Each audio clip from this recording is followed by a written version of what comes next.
Hello everyone, क्या हाल चाल? सब बढ़िया ना? तो आज हम लोग आईसीएसई क्लास 10th के हिंदी का पेपर पैटर्न समझने वाले कि किस पैटर्न पे आपकी एग्जाम में पेपर देखने को मिलेगा। तो आपका एग्जाम पता है ना कब है? 26 फरवरी को है। 26 फरवरी 26 फरवरी को आपका हिंदी का एग्जाम है और हिंदी के पैटर्न को यहाँ पे हम समझने वाले हैं। आईसीएसई क्लास 10th के एग्जाम चल रहे हैं और आई होप आपका इंग्लिश का एग्जाम अच्छे गए होंगे, अच्छा गया होगा। तो आज हम यहाँ पे जो आपका टॉपिक है कि पेपर का स्ट्रेटजी, कि पेपर का पैटर्न आपके एग्जाम में क्या आने वाला है, किस सेक्शन में आपका कितना अटेम्प्ट लेना है, वो हम यहाँ पे डिटेल में समझेंगे। तो चलिए बिना लेट किए हुए हम डायरेक्ट पेपर के पैटर्न के बारे में समझते हैं। तो आपको पता होगा कि क्लास 10th आईसीएसई का जो मैक्सिमम मार्क्स आपके फुल मार्क्स जो होंगे वो आपका कितना मार्क्स का होगा? ये आपकी 80 मार्क्स की होंगे और आपकी 3 आवर्स दिए जाएंगे। यहाँ पे आपको 3 घंटे दिए जाएंगे, 3 आवर्स। और आपका एग्जाम तो हम पहले बता चुके हैं कि आपका 26 फरवरी 26 फरवरी को एग्जाम है और आपके दो सेक्शंस में यहाँ पे पेपर देखने को मिलेगा। दो सेक्शन में सेक्शन ए आपका कंपलसरी होगा, ऑल क्वेश्चन जो आपकी कंपलसरी होंगे, और ए आपकी लैंग्वेज होगा। ठीक है, ये आपके कितने 40 मार्क्स के होंगे, 40 मार्क्स के। और सेक्शन बी जो आपका लिटरेचर होगा, कहानियां बुक से, जो आपकी ये 40 मार्क्स के होंगे। मतलब सेक्शन ए 40 मार्क्स के, सेक्शन बी आपका 40 मार्क्स के होंगे। तो सेक्शन ए जो आपका कंपलसरी है, मतलब ऑल क्वेश्चंस आपको करना है, सभी क्वेश्चंस को वहां पे करने। लेकिन सेक्शन बी में आपकी जो आएंगे चॉइस आएगा, ये 40 मार्क्स आपके लिटरेचर में, वो हम आगे डिटेल में देखेंगे। सबसे पहले सेक्शन ए की बात करेंगे, फिर सेक्शन बी की बात करेंगे। तो चलते हैं सेक्शन बी की बात करें, पहले सेक्शन ए की बात करते हैं। तो आपकी इंस्ट्रक्शन वहां पे देखने को मिलेगा, क्या है कि आंसर टू दिस प्रॉपर आपके paper must be written on the paper provided separately, जो आपके दिए जाएंगे। आपके क्वेश्चन जो है 15 मिनट पहले आपका दिया जाएगा। ठीक है, this time is to spend in reading the question paper, जो आपको 15 मिनट दिए जाएंगे वो सिर्फ आपको क्वेश्चन पेपर वहां पे पढ़ना है। अब आता है कि the time given at the head of this paper is the time allowed for writing the answer, जो आपके हेड में दिया हुआ 3 घंटा दिया हुआ है ना, वो आपकी सिर्फ जो होगा लिखने के लिए आंसर्स लिखने होंगे। सेक्शन ए जो आपका होगा कंपलसरी होंगे, और क्वेश्चन जो सेक्शन ए का हो हमें क्वेश्चंस का आंसर करना है। मतलब सारे क्वेश्चन सेक्शन ए के हमें करने हैं, और ये कहां से आते हैं? लैंग्वेज से आता है। इसके बातें हम कर लिए कि ये लैंग्वेज का पेपर होता है और सारा क्वेश्चन हमें करना होता है। अब देखो सर, अटेम्प्ट एनी 4 क्वेश्चंस, कितना क्वेश्चंस अटेम्प्ट करना है? 4 क्वेश्चंस। कहां से? सेक्शन बी से। आपके एटलीस्ट जो है इस आपके 2 बुक से हर एक क्वेश्चंस एक एटलीस्ट कम से कम एक करना है। और आपके 4 क्वेश्चंस करने ना, तो एक आपका सेक्शन से 2 आपके 4 सेक्शन वहां पे दिखेंगे। तो हर एक सेक्शन से 2 बुक से आपका जो है वो एक क्वेश्चन आपका करना कंपलसरी है। और you have studied and any 2 questions from the same books you have studied. बाकी आपके सर एक क्वेश्चन जैसे हम कैसे कहानी से लिए, ठीक है, आगे बताते हैं कि आपकी कहानी से लिए, एक क्वेश्चन हम कर लिए, एक पोएम से, एक कहानी से, शॉर्ट स्टोरी से। अब आपको सर इस पोएम वाले से अब नहीं आ रहा है, स्टोरी वाले का दोनों आ रहा है, पता है 3 स्टोरी से कर लिए, 3 स्टोरी से कर लिए और एक पोएम से कर लिए। ए आपका भूला जा रहा है कि ए आपको करना है। चारों अगर स्टोरी से करते तो आपको नंबर नहीं मिलेंगे, कट जाएंगे। तो यहां पे सर एक आपके स्टोरी से कर लिए, एक स्टोरी से कर लिए, और एक आपके पोएम से कर लिए, और बाकी फिर 2 जो है वो आपका 2 स्टोरी से कर लिए, या आपको पोएम से आता तो फिर 2 पोएम से कर लिए। मतलब 2 क्वेश्चंस आपके 2 बुक से करना है एक एक करके, और बाकी जो है 2 क्वेश्चंस आप कहीं से भी कर सकते हो। सुना गई ये आपकी बातें। चलते हैं अब आगे जो चलते हैं कि सेक्शन ए में आपका जो होगा, सेक्शन ए जो होंगे आपका वो लैंग्वेज पेपर होगा, 40 मार्क्स की होंगे। पहला जो क्वेश्चन यहाँ पे दिखेंगे वो आपका ऐसी होगा, निबंध होगी, जो आपकी डू एनी वन आपकी 5 पार्ट में होगा। 5 पार्ट में ये आपके जो होंगे 15 मार्क्स के होंगे, 15 मार्क्स के। ऐसे जो आपका निबंध होगा, ऐसे जो होगा आपका 15 मार्क्स के होंगे, 15 मार्क्स का। ए में जो वर्णनात्मक होंगे, बी में आपके तर्कपूर्ण होगा, ऑप्शन सी में आपके जो व्याख्यात्मक होंगे, और डी में आपकी कहानी लिखना होगा, कोई एक आपके दिए रहेंगे उस पर कहानी लिखना होगा। डी में आपकी तस्वीर पर आपका निबंध लिखना होगा, तस्वीर दिया होगा उस पर आपको निबंध लिखना है। तो कम से कम 2.5 पेज से लेकर 3 पेज के बीच में लिखना है, 3 पेजेस के बीच में लिखना है। टाइम को भी मैनेज करने आना है कि ये नहीं कि पूरा ऐसे लिखते गए बाकी छोड़ दिए, ये आपके 2.5 पेज से 3 पेज के बीच में लिखना है सर। कौन? निबंध हो गया। अब दूसरा जो आता है लेटर, दूसरा लेटर आपके आएंगे औपचारिक और आपके अनौपचारिक। औपचारिक बोले तो ऑफिशियल आएगा, नगर निगम के पास लिखो, ये ऑफिशियल होते हैं। ये आपके अनऑफिशियल होता है, ये आपका अनऑफिशियल होता है, मतलब कि ये इनफॉर्मल। ऑफिशियल बोले तो ये फॉर्मल लेटर होते हैं, फॉर्मल लेटर होते हैं। और ये जो आपकी इनऑफिशियल बोले तो ये आपका इनफॉर्मल होता है। क्या होता है? इनफॉर्मल। इनफॉर्मल बोले तो पापा के पास, दोस्त के पास, मम्मी के पास, दीदी के पास, ये आपके अनौपचारिक हो गए। औपचारिक आपके फॉर्मल लेटर से स्कूल प्रिंसिपल के पास, ठीक है, आपके नगर निगम, ठीक, म्युनिसिपल के पास, डीसी के पास, एसपी के पास, ये आपके ऑफिशियल लेटर हो गए। ये दोनों करना कंपलसरी है। क्वेश्चन 2 ये आपको कितना होना चाहिए? 1 पेज का होना चाहिए। कितना? 1 पेज का लिखोगे, 1 पेज के लिखोगे। कितने मार्क्स के होते हैं? 7 नंबर के होते हैं, 7 नंबर के होते हैं। उसके बाद क्वेश्चन नंबर 3 जो होंगे, क्वेश्चन नंबर 3 जो होगा अनसीन पैसेज होंगे, वहां पे आपकी गद्यांश होंगे। क्या होंगे? गद्यांश होंगे, हिंदी में बोलते हैं गद्यांश। अनसीन पैसेज होगा, आपको देखा होगा नहीं पैसेज होंगे, उसके आपके 10 मार्क्स के क्वेश्चन होगा, 10 मार्क्स के होंगे।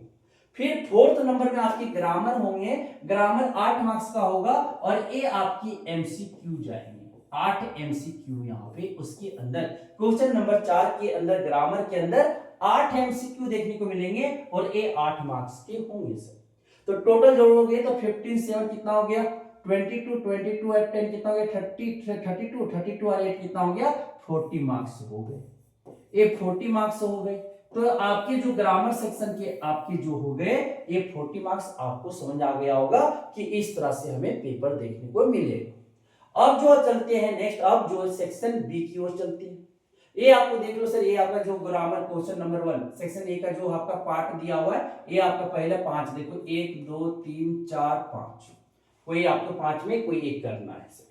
फिर आपका जो आपका है क्वेश्चन नंबर 2 देखो, यहाँ पे लेटर है, एक छोटा भाई के पास अपना अधिकांश, ये आपका क्या है? Informal letter. और आपके क्षेत्र में मलेरिया तथा डेंगू का प्रकोप बढ़ गया है, इसकी रोकथाम के लिए नगर निगम के अध्यक्ष को एक पत्र लिखिए। ये आपका क्या है? ये आपके जो निम्नलिखित में से किसी एक विषय पर लिखना है, एक विषय पर लिखना है, एक विषय पर हिंदी में 120 शब्दों में। आप चाहो तो 1 नंबर पे लिखो या आप चाहो तो 2 नंबर पे लिख सकते हो। समझ आ गया? एनी वन बोल भी दिया है सर, अगर आप 1 पे लिखना चाहते हो तो 1 पे लिखो, या फॉर्मल अच्छा आता तो फॉर्मल कर लेना, इनफॉर्मल आता तो इनफॉर्मल कर लेना सर। आपको कोई एक करना है। समझ आ गई बातें? अब चलते हैं आगे। ये आपके क्वेश्चन 3 जो आपके अनसीन पैसेज होंगे, ये पैसेज को पढ़ के नीचे जो क्वेश्चन दिए उस क्वेश्चन को आंसर करना है। समझ आ गया? फिर आपके सर आपके जो आते हैं क्वेश्चन नंबर 4, क्वेश्चन नंबर 4 क्या बोले? ग्रामर होगा और 8 एमसीक्यू होंगे। कितने होंगे? 8 एमसीक्यू, 8 मार्क्स होगा। ये भी आपको समझ में आ चुका होगा, ये भी यहां तक क्लियर हो गए हैं। मतलब सेक्शन ए की बातें हम कर लिए, सेक्शन ए की बातें हमें समझ में आ गया। अब चलते हैं सेक्शन बी की बातें। सेक्शन बी में आपको बता दिया है कि you must answer at least 1 question from each of 2 books you have studied and any other 2 question. 2 book से एक क्वेश्चन तो करना कंपलसरी है, कम से कम एक करना है, बाकी 2 क्वेश्चंस आपको जो अदर क्वेश्चंस कर सकते हो, कोई भी एक बुक से कर सकते हो। मतलब 4 क्वेश्चन जो है वो आपका 2 बुक से करना है, 4 क्वेश्चन जो है वो 2 बुक से करने। समझ आ गई बातें? तो आपका देखो सर सेक्शन बी में, सेक्शन बी में जो होंगे आपका लिटरेचर आएगा वो 40 मार्क्स के होंगे। उसमें आपकी 4 क्वेश्चन जो करना है 2 बुक से करना है। 2 बुक से हमें कितना? 4 क्वेश्चन, 4 क्वेश्चन करने हैं। तो साहित्य सागर में आपकी शॉर्ट स्टोरी जाएंगे, वो आपका क्वेश्चन 5, क्वेश्चन 6, क्वेश्चन 7 होंगे। साहित्य सागर से आपके पोएम होंगे, क्वेश्चन 8, क्वेश्चन 9, क्वेश्चन 10 वहां पे देखने को मिलेगा पोएम ही होगा। एकांकिक संचय से आपका जो होगा क्वेश्चन 11, क्वेश्चन 12, क्वेश्चन 13। और नया रास्ता ये आपका, ठीक है, ड्रामा है सुषमा अग्रवाल का, ये क्वेश्चन 14, क्वेश्चन 15, क्वेश्चन 16 इस तरह से वहां दिखेंगे। तो यहाँ पे देखिए तो हर एक क्वेश्चन जो ईच क्वेश्चन होगा वो 10 नंबर के होंगे। और हमें चार चार क्वेश्चन ही करना है, कितना हो गया 40 मार्क्स। तो हम सजेस्ट करते हैं कि साहित्य सागर का सर शॉर्ट स्टोरी देख लीजिएगा और एकांकिक संचय का कहानी देख लीजिएगा। बाकी आपको अगर पोयम आता तो पोयम करना, कोई दो करना, ये नहीं कि तीनों करने बैठ गए, कोई दो करना, या दोनों कहानियां कर लेना, या दोनों अगर चाहो तो एक कहानियां और एक पोयम वाला पार्ट करना। समझ आ रही बातें? तो आगे हम चलते हैं, इसकी डिटेल में हम देखते हैं। तो शॉर्ट स्टोरीज में जो हमें करना है वो आपका सर बात आठन्नी की काकी, ये आपकी 10 आपके चैप्टर की नाम है। तो सर बात अठन्नी की काकी और आपकी जो है वो आपके दो कलाकार, ये आपके 2025 में आ गए हैं, तो ये तो आपका नहीं आएंगे, इस साल तो नहीं आएंगे। अब बच गया सर, देखो 2024 में भी जो आया अपना अपना भाग्य, बड़े घर की बेटी और आपकी भीड़ में खोया आदमी। सर ऊपरी ऊपरी नजर से देख लेना, ये आपकी ना के बराबर आने का चांस है। तो बच कौन गए? जो आपकी 24 और 25 में नहीं आए, मतलब चैप्टर 3 महाअज्ञ का पुरस्कार, जो आपकी चैप्टर 4 नेताजी का चश्मा, और आपके संदेह देख लीजिएगा, और आपकी भेड़े और भेड़ियां, ये आपकी इंपॉर्टेंट है। ये चैप्टर आपको जरूर कर लेना है सर, ये 4 चैप्टर जो आपकी हैं वो जरूर कर लेने हैं। जो आपके 4 चैप्टर है वो चैप्टर आपको जरूर कर लेना है, जरूर कर लेना है। क्वेश्चन जो देखने को मिलेगा यहीं से देखने को मिलेगा, मतलब कौन कौन क्वेश्चन, चैप्टर 3, चैप्टर 4, चैप्टर 7 और चैप्टर 9 बहुत अच्छे से आप कर लेना। बाकी करो या ना करो, एक चैप्टर 4 जरूर करके जाना है। अब चलते हैं सर शॉर्ट स्टोरीज हो गया, पोएम्स में। पोएम्स में सखी जो है सर 2025 में जो आया वो काट दो। फिर आपके स्वर्ग बना सकते हैं, वो भी काट दो, 2025 में आ चुके हैं। मातृ मंदिर की ओर, ये भी काट दो सर, वो भी नहीं आएंगे। अब बच गए हैं कि आपके मेघ आए और विनय के पेड़, वो भी आपकी पद, वो भी कीटनाशक नहीं आएंगे, 24 में आ चुके हैं, तो कम चांस है आगे। तो क्या बच गया? आपके गिरधर की कुंडलियां, ये बहुत इंपॉर्टेंट है, ये कर लीजिएगा। फिर आपके सर वाह जन्मभूमि मेरी, वाह जन्मभूमि मेरी, और ये आपकी 4 कर लीजिएगा। फिर उसके बाद एक आपका बचा सूर्य के पद, सूर्य के पद भी आपका बहुत इंपॉर्टेंट है। फिर आपके क्या है, भिक्षुक भी आपकी जो चैप्टर है बहुत इंपॉर्टेंट है। मतलब कि चैप्टर 2, 4, 6 और 8 आपको करके जाना है। 2, 4, 6 और 8। सर पिछले बार भी हमें बताया था ना, वहां से चैप्टर वही आए थे। पिछले बार भी जो हम किए थे, गेस किए थे, स्ट्रेटजी जो आपका पेपर पैटर्न था वही आपका जो इस बार बताया जा रहा है, बस उसी तरह आपको पेपर देखने को मिले। समझ में आ रही बातें? अब चलते हैं आगे, एक पोएम की बातें कर ली, एकांकी संचय के बारे में बात करते हैं।